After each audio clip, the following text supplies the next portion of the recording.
Épisode 76, où Artémis s'entête dans sa colère contre Agamemnon. Résumé de l'épisode précédent. Aristée a raconté à Artémis comment Agamemnon, se vantant d'être meilleur chasseur qu'elle, a tué le petit d'une de ses biches. De colère, Artémis jette une malédiction sur le roi de Mycène. C'est en silence qu'Artémis et Aristée parcoururent le reste de la route. La déesse semblait enveloppée dans une carapace de glace. Elle était soudain devenue inaccessible. Mais lorsque la silhouette du vieux centaure apparut au détour du chemin, un sourire détendit enfin son visage. Elle se jeta dans ses bras avec la même familiarité que d'habitude. Chiron ne cacha pas sa joie de la revoir. Tandis que la déesse nourrissait ses biches, Aristée en profita pour raconter les derniers événements à l'oreille de son maître. Puis il s'éclipsa. Restés seuls, Chiron et Artémis s'installèrent immédiatement à leur place préférée. Ils goûtèrent ensemble la tombée de la nuit. Sous la bignonne en fleurs qui ombrageait l'entrée de la grotte, Artémis écoutait sa forêt bien-aimée comme elle ne l'avait jamais écoutée. La fraîcheur de la nuit soulageait de l'écrasante chaleur du jour et tout un petit peuple d'insectes, de batraciens, de rongeurs et d'oiseaux s'ébrouait.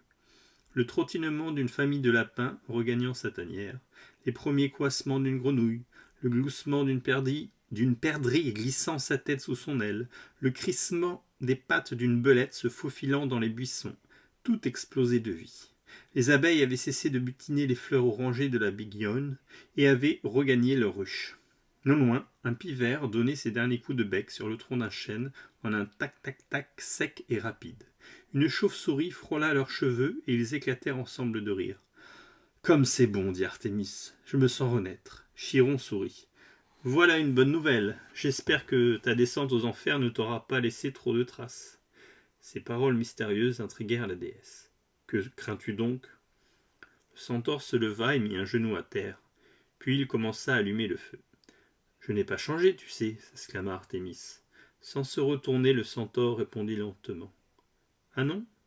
Alors toi qui fuis les champs de bataille depuis que je te connais, pourquoi te mêles-tu de cette guerre qui commence ?» Artémis chercha les yeux d'Aristée, agacé qu'il ait déjà mis le centaure au courant. Mais il avait filé. « Cette guerre m'importe peu, rétorqua-t-elle, mais je veux punir Agamemnon qui a tué le fils de ma biche sacrée. » Le feu commençait à prendre et Chiron soufflait sur les brindilles. « Est-ce bien la seule raison de ta colère, Artémis ?» demanda-t-il.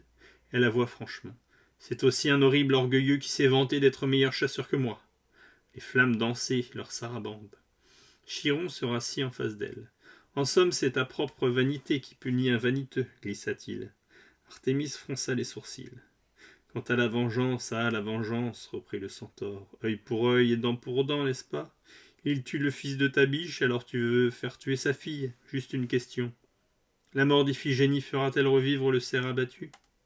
La déesse fit semblant de ne pas comprendre et ne répondit pas. Mais Chiron ne perdait pas le fil de sa pensée.